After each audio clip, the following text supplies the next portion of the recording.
Hi there. I'm Craig Berglund, and I have a question for you. Who are you? Who are you?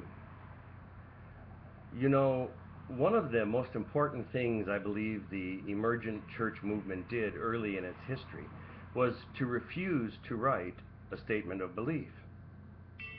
They said that if they wrote a statement of belief, literally seconds after they wrote it, it would be old news, history. It would be essentially what they had believed at the moment they wrote it, and since belief was constantly evolving, it would be outdated. I suspect that it was, at least in part, a clever way to stay away from those people who are out there that want to pick apart everything we do, no matter what. If you don't give them something to pick at, they have to leave you alone, at least on some level. But I want to ask you, who are you? Kind of has echoes of an old song by The Who, doesn't it? Are you happy with who you are? If you're not, it's okay, because who we are is constantly evolving, constantly changing. And so, if you aren't happy with who you are, change it. It may not happen overnight, but if you can identify what it is about yourself that you are unhappy with, you can work to change it. Are you an angry person? You can work with your anger. Are you a jealous person? You can work with your jealousy. No matter what it is, you can work with it, but the secret to working with it is not to push it away. Because pushing things away has this strange way of pulling them in. And the reason that pushing away pulls in is that pushing away requires us to pay attention to what it is that we are trying to push away. And we become so focused on what it is that we're pushing away and the fact that we need to push it away that it preoccupies our time and our minds and becomes the focus of our days and our weeks and our months and our years, and it's still there.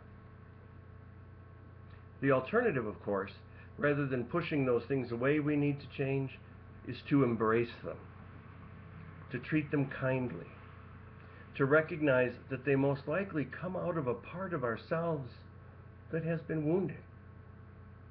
And the parts of ourselves that we don't like either remind us of that wounding or are an attempt to once again push that wounding away. And yet that wounding keeps coming back in the form of these things we don't like.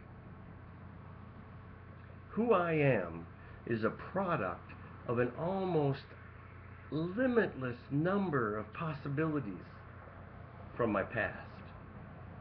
And because they're from my past, I can't go back and change them. So instead, I'm much better served to embrace them, to hold them in, gently, kindly, and with love. To integrate myself, to accept myself for who I am, because once I accept myself for who I am, then I can move towards becoming who it is I would like to be. Do you remember, maybe you're not old enough, but in either the 80s or the 90s, there were these green little squishy tubes of stuff about this long.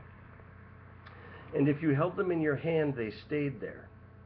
But if you tried to squeeze them, they slithered out between your fingers. And you dropped them. Or they shot out your palm and you had to try and catch them.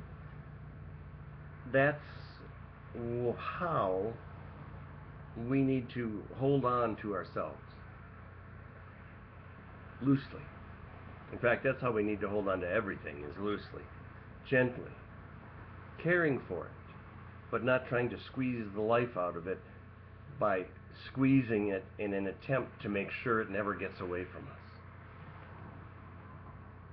If we hold who we are loosely, if we love those parts of ourselves that we have difficulty accepting, we free ourselves to evolve into what will be.